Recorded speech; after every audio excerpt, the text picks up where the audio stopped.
Бацхан уу эрх зүйн нүдээр курс оюутан цэцэг дээр байна.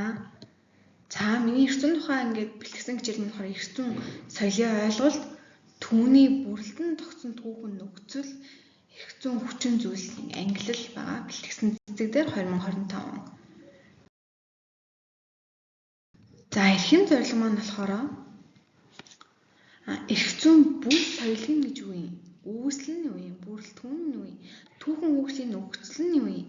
Хүчин зүйлс эрх зүйн тогтолцооны бүтцэн гэж юу гэдэг талаар чиг үүрэг болон үндэсний онцлогийн талаар онлын практик мэдлэг олгох, эрх зүйн хөгжлийн нийгмийн соёл болон түүхэн нөхцөл уялдаа ойлгох чадвар төлөвшүүлэх зорилготой байгаа.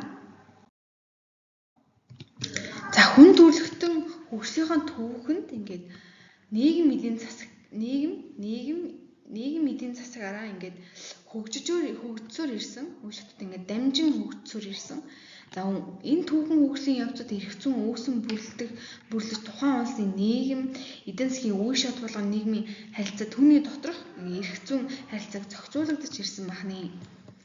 За эрх зүйн ингээд нийгмийн хөгжлийн бодит тусгал болоод ингээд хөгжсөөр ирсэн. Учир нь ингээд яагаад ингээд эрх зүйн түүхэн хөгжлийн хүн төрөлхтний соёл нь иргэншлийн үнэт зүйл болсоор ирсэн гэж үздэг.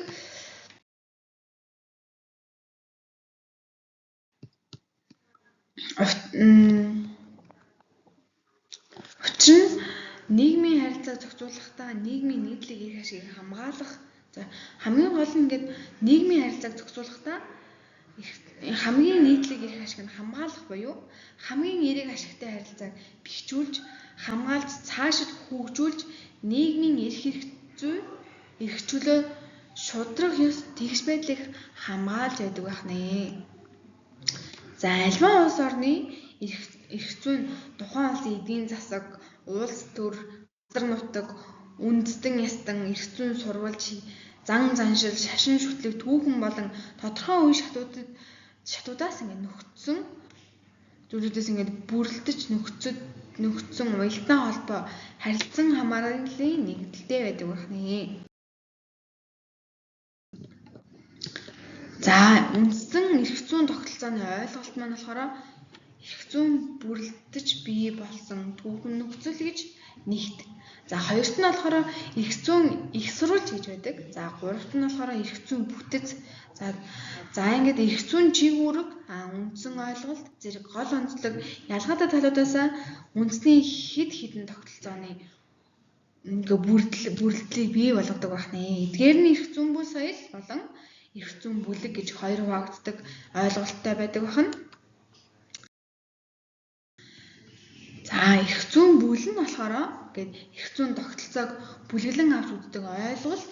За эрх зүйн тогтолцооныг бүлэглэн авч үзэхдээ дараах шинжүүдээр нь бүрэлдүүлдэг байна. За нэгт нь гэвэл эрх зүйн үүсэл, хоёрт нь хувьсэл, хөгжлөөрөө нэгдсэн шинжтэй. Гуравт нь эрх зүйн их сурвалж нь ижил төстэй. За дөрөвт нь болохоор эрх зүйн соёл ухамсар, боловсролоороо болон бусад элементүүдийн ижил төстэй шинжүүдийг агуулгадаг байна.